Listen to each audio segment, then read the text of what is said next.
Question क्या कह रहा है, निम्नलिखित व्यंजकों में से कौन सा एक चर में बहुपद है और कौन सा नहीं है। सबसे पहले ये समझिए कि बीजगणित होता क्या, ठीक है। तो उसके लिए दो चीज समझिए आप लोग। सबसे पहले समझिए चर, जिसको हम बोलते हैं वेरिएबल, और दूसरा होता है कांस्टेंट, ठीक है, जिसको हम बोलते हैं अचर, ठीक है। अब चर क्या होता है, चर वो होता है जो मान के साथ बदल जाए। जैसे एक्स, मैं पूछूंगा एक्स क्या है, तो कोई बोलेगा कि भैया एक्स, मैं बोलूंगा 1 से 100 के बीच में सोचो कि एक्स क्या सोच रही हो, तो कोई कहेगा भैया एक्स में कोई 1 सोच लेगा, कोई 2 सोच लेगा, कोई 5 सोच लेगा, कोई 100 सोच लेगा कि नहीं सोच लेगा। तो देखिए सबके लिए एक्स क्या हो रहा है, बदल रहा है, ठीक है। इसी तरह वाई, तो वाई भी क्या है, चर है, हर आदमी के लिए अलग अलग, समझ गए। जेड क्या है, चर है, यानी कि जो मान के साथ बदल जाए, जो बदल जाए, चेंज हो जाए, वो क्या है, चर है, वेरिएबल है। कांस्टेंट क्या है, तो जो कभी ना बदले, तो कभी भी ना बदले। जैसे मैं बोलूंगा कि 5 के बारे में सोचो, तो 5 के बारे में कुछ भी सोचो, तो 5 6 तो नहीं हो जाएगा, या 5 10 नहीं हो जाएगा, 5 हमेशा 5 रहेगा। तो जो नहीं बदले वो कांस्टेंट, और जो बदल जाए वो वेरिएबल। अधिकांश हम क्या करते हैं, U V W X Y Z, इन सबको जो है ना हम चर में रखते हैं। किस में रखते हैं, चर में। और दुनिया का जितना भी संख्या है, संख्या मतलब नंबर्स है, उसको हम किस में रखते हैं, कांस्टेंट में। लेकिन कुछ अल्फाबेट को भी है ना हम अचर मानते हैं। जैसे कौन से, जैसे ए,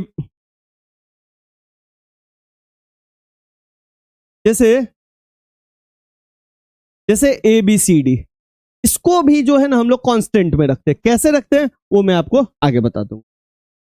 तो भाई चर और अचर, चर और अचर जब मिलता है, जब जोड़ होगा चर और अचर का, जब घटाव होगा चर और अचर का, जब गुना होगा चर और अचर का, और जब भाग होगा चर और अचर का, तब जाके बनता है बीजगणित। क्या बनता है, बीजगणित, जिसको हम बोलते हैं अलजेब्रा।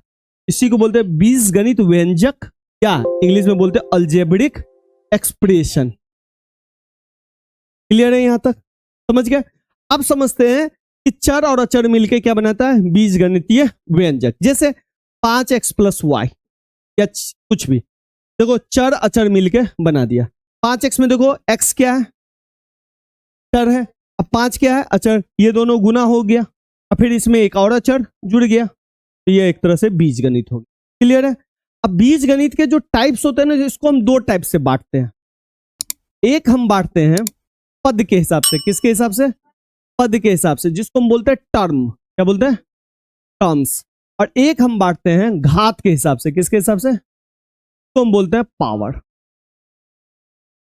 पावर के हिसाब से। अब पद के हिसाब से कितने पद हैं, ठीक है, 1 पद है, 2 पद है, 3 पद है, कितने पद है। अगर जिसमें 1 पद होगा उसको हम बोलेंगे एक पदी, जिसको इंग्लिश में हम बोलेंगे मोनोमियल। क्या बोलेंगे, मोनोमियल। जैसे 1 पद है, हमेशा 1 पद होगा। जैसे 5x 1 पद है, पूरा गुना के साथ हो गया 1 पद। जैसे x बट्टा 5, देख लो 1 पद। क्लियर है, तो इसको बोलेंगे एक पदी। दूसरा होता है आपका द्विपदी, तो द्विपद को इंग्लिश में बोलते हैं बाइनोमियल। भाई बाइनोमियल है तो आपको पता ही होगा, 2 पद होंगे, तो x plus 5, x square plus 5, या y प्लस 5, या x प्लस वाई। ये देख लो जितने भी है 2 पद है कि नहीं, ये 2 पद है। अब इसमें एक चीज ध्यान रखना है, ये एक ही पद है, ये नहीं कहना भैया 5 अलग पद है, x अलग पद। जब भी 2 पद कहेंगे तो इसमें एक बीच में प्लस या माइनस आएगा, गुना भाग नहीं आएगा। समझ गए, कोई दिक्कत। तो ये 2 पद हो गए, जिसको हम बाइनोमियल। 3 को हम क्या बोलेंगे, त्रिपदी। क्या बोलेंगे, त्रिपदी, जिसको इंग्लिश में बोलेंगे ट्राइनोमियल। तो आपको पता ही होगा ट्राइनोमियल है तो इसमें कितने पद होंगे, 3 पद, एक्स वाई, 3 पद हो गया। समझ गए। जैसे जैसे जैसे एक और ले लेता हूं मैं, x square plus x plus 6, देख लो 3 पद हो गया। ठीक है, तो ये हो गया है पद के हिसाब से। पद का मतलब गिन लेंगे कितना पद है, प्लस माइनस के साथ। ठीक है, प्लस माइनस नहीं रहेगा तो 1 पद माना जाएगा, अगर गुना भाग में रहेगा तो। जैसे देखिए ना 5x गुना में 1 पद, जैसे x बट्टा 5 हो जाए तब 1 पद, लेकिन इसके साथ 6 जुड़ जाए तब ये कितने पद होगा, 2 पद। 1 पद ये हो गया और 1 पद ये। क्लियर है। अब आते हैं घात के हिसाब से। अब देखिए घात के हिसाब से, जगह तो इसमें नहीं है, थोड़ा सा इस पे बता देता हूं। अब देखिए घात के हिसाब से मैं बता रहा हूं, पावर के हिसाब से।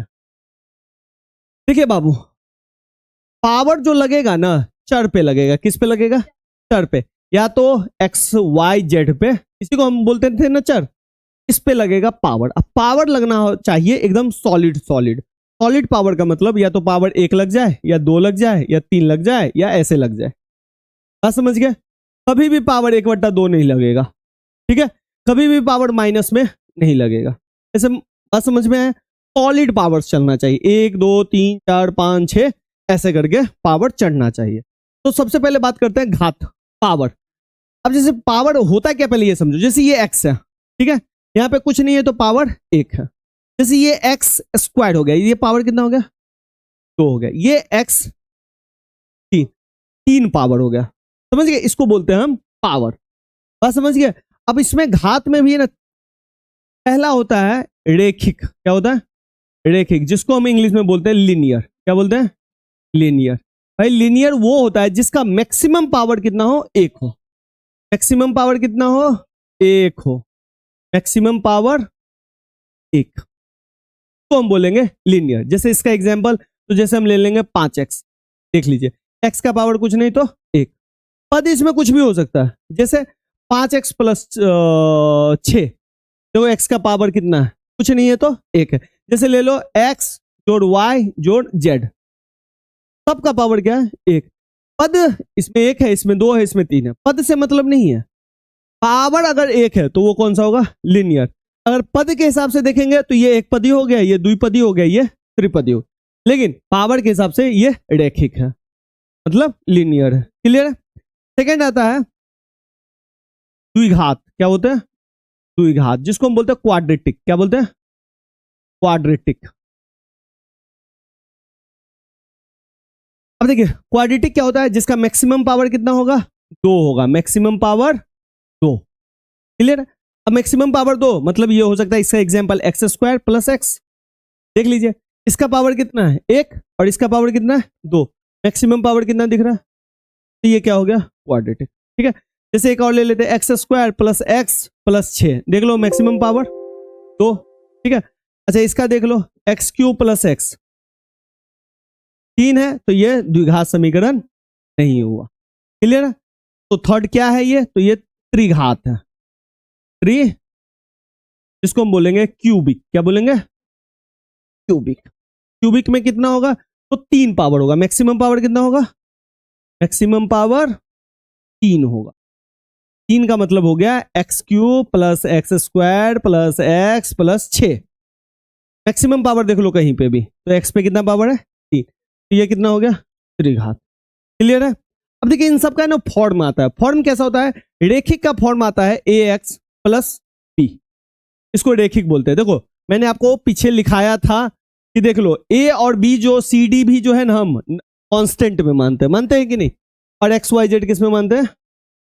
तो ध्यान से देखिए, मैंने ए को मान लिया कांस्टेंट और इसको भी मान लिया कांस्टेंट, अचर, और एक्स हो गया हमारा चर।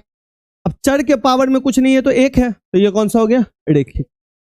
ए X square plus B X plus C, देख लो ये हो गया द्विघात। क्लियर है? और ये हो गया A X cube plus B X square plus C X plus D, ये क्या हो गया? क्यूबिक, त्रिघात। क्लियर है? समझ में आया? तो कुछ पूछना है?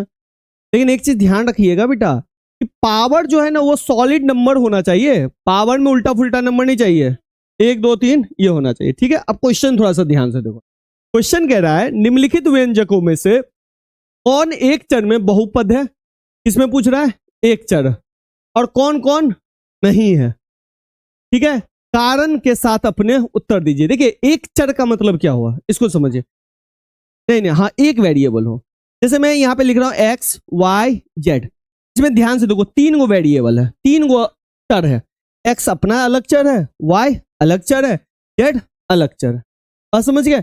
अब एक चर में क्या, यहां पे देखो एक्स है और यहां भी एक्स है, ये एक चर है। और समझ गए? कोई दिक्कत? तो पूछिए। देखिए देखो ये देखो, अरे यार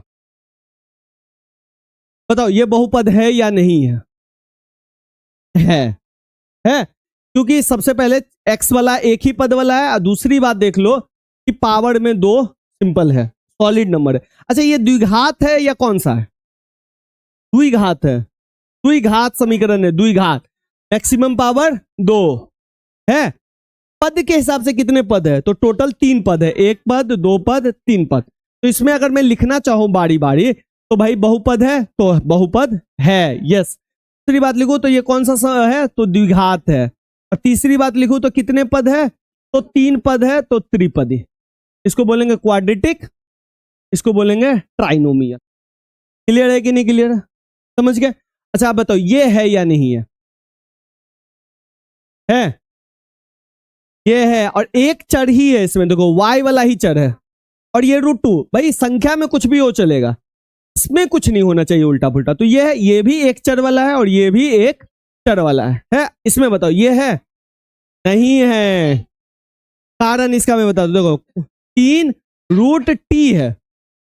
रूट अंडर का मतलब है कि रूट को हटाओगे तो t का पावर में हाफ आएगा। अब पावर में हाफ नहीं होता है, सॉलिड नंबर होना चाहिए, 1 हो, 2 हो, 3 हो। समझ गए? तो ये बहुपद है ही नहीं। समझ गए? अच्छा ये बताओ, ये बहुपद है? ये भी बहुपद नहीं है, क्योंकि y नीचे में है, अपॉन में। अगर अपॉन को तोड़ते हो, 1/y को जब हटाओगे अपॉन से, तो ये y के पावर में -1 आएगा। -1 नहीं होना चाहिए। बात समझ गए? रुक जाओ 2 मिनट। -1 नहीं होना चाहिए, समझ गए? तो ये भी बहुपद नहीं है। क्लियर है? अब आइए, ये है बहुपद है, लेकिन 3 चर है इसमें, x चर है, y चर है, t चर है। बहुपद एक चर वाला नहीं है, 3 चर वाला बहुपद है। समझ गए?